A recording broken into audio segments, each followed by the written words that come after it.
Did you know most bird migration actually happens while we're asleep? I didn't know that. Jeez, wow. Well, hundreds of thousands of birds take the red-eye to their wintering grounds this time of year. But your porch light might be throwing them off. Joining us to talk about this morning is Maine Audubon's Advocacy and Outreach Manager, Nick Lunn. For our attentive viewers, Nick, you'll recognize him from our Bird of the Week segment we do at noon. Nick, good morning. Welcome to ARC Maine. Hello. Good to see you. Thank you for being here. So first of all, it started with a post that I saw, this photo. The Maine Department of Inland Fisheries and Wildlife says outdoor lights could be hurting bird migration. There's the photo. Nick, I didn't even know birds migrate at night. So how did I miss this? Well, probably because you were sleeping. Birds, so there's different types of birds. Songbirds, the small perching ones, billions of them, they all migrate at night. So right now, and we are in the thick of it right now in this part of September. So right now, when we're sleeping, billions, millions of birds take to the air and fly as far south as they can get every night. They're trying to get out of here, right? We can feel the chill coming in Maine. The birds feel it too. The insects that they eat are going away, and so they are flying south to a place where they can find them. They go at night because it's generally calmer.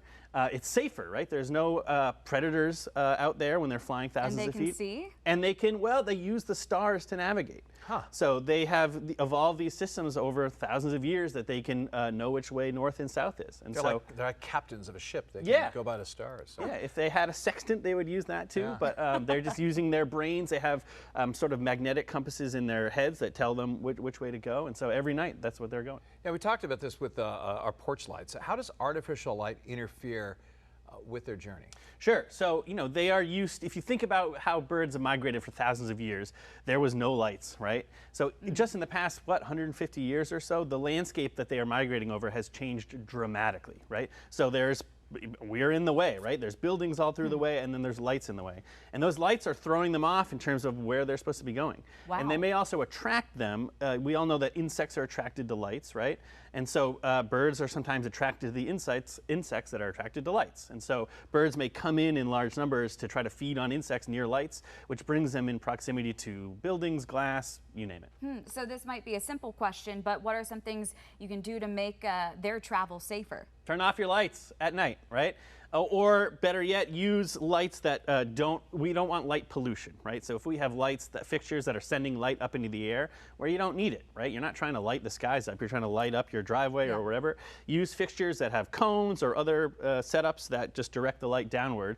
Makes it easier for everybody. You know, a lot of people do this for safety. They have their lights on, you know, porch lights and everything. Like, how long do we need to keep maybe that's a good meeting in the middle, right? Sure. Like for a month, or how long does the migration last? Sure. Generally, migration ends end of October is a good way to do it. I mean, birds are on the move throughout the year, but in general, these songbirds, especially the ones that eat insects, need to get the heck out of here soon, right? Because all those insects are going away. So by the end of October, you're pretty much through. And you mentioned windows. Why is it such a huge problem, these windows? Yeah. So it's, believe it or not, windows kill over 1 billion birds a year in the United States. Yeah, in the United States, over 1 billion. It's crazy. But it makes sense if you think about it. Birds do not know what windows are, right? And windows are tricky. They reflect habitat, they reflect the sky, and so a bird flying, you know, thinks it's just flying into the sky or into a tree and hits a window. Or when lit from within at night, windows can be invisible, and so a bird just flies into a window. So when birds are on the move this time of year and they're brought down during the day and they're trying to find food, they encounter windows, especially if they're in an urban area like a city. So it can be a big problem.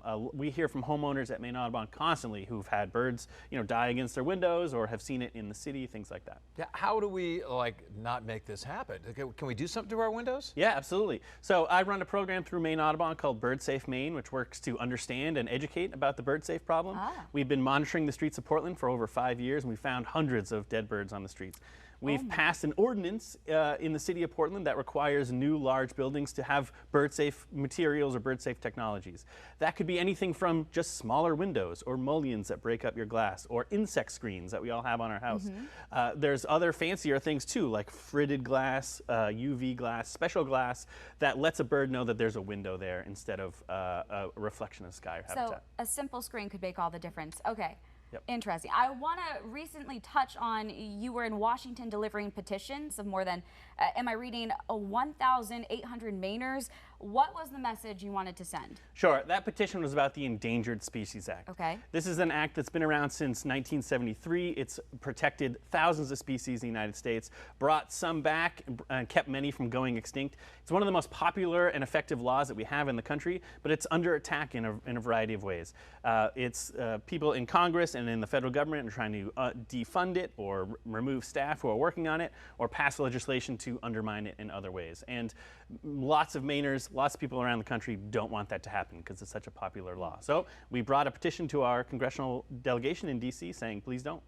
You know, it's funny, bird watching is one of the most popular activities out there. Yep. How many different species of birds are there in Maine? I'm sure it's going to blow my mind. How many would you guess? I'm going to guess like, it's probably something ridiculous, like 8,000 or something. I was going to guess 8,000. maybe 100,000. No, not 8,000. No. Oh, okay. No. So in the United States, there is somewhere around 900 maybe, Okay. and that includes everything from ones that just wander over occasionally to your common breeding ones. In Maine, there's about, in an average year, probably about 350 different species you can see. Yeah. And that's if you're really lucky seeing everybody. If you are spending every day looking for birds in Maine, you could see 300 in a year, which doesn't sound like a lot, but that is a lot. You know, that includes all the seabirds, all the ducks, all the warblers, vireos, sparrows, blue jays, you name it. It's a lot of different birds. This is my last question, and then we have to wrap. Sure. I want people to know, what can they do right now to help birds? Sure. Anything. Right here in Maine. Take a look at your lights. Turn your lights off, or put a security timer on your lights so they're not shining all the time. Okay. Treat your windows for bird collisions, and there's a variety of products. Go look online, Bird Safe Maine, for that. Put some feeders up, right? And keep your feeders safe from predators, and keep your cats inside. Cats, we haven't talked about. We love cats, but they are very good predators and also kill a lot of birds when they're outside.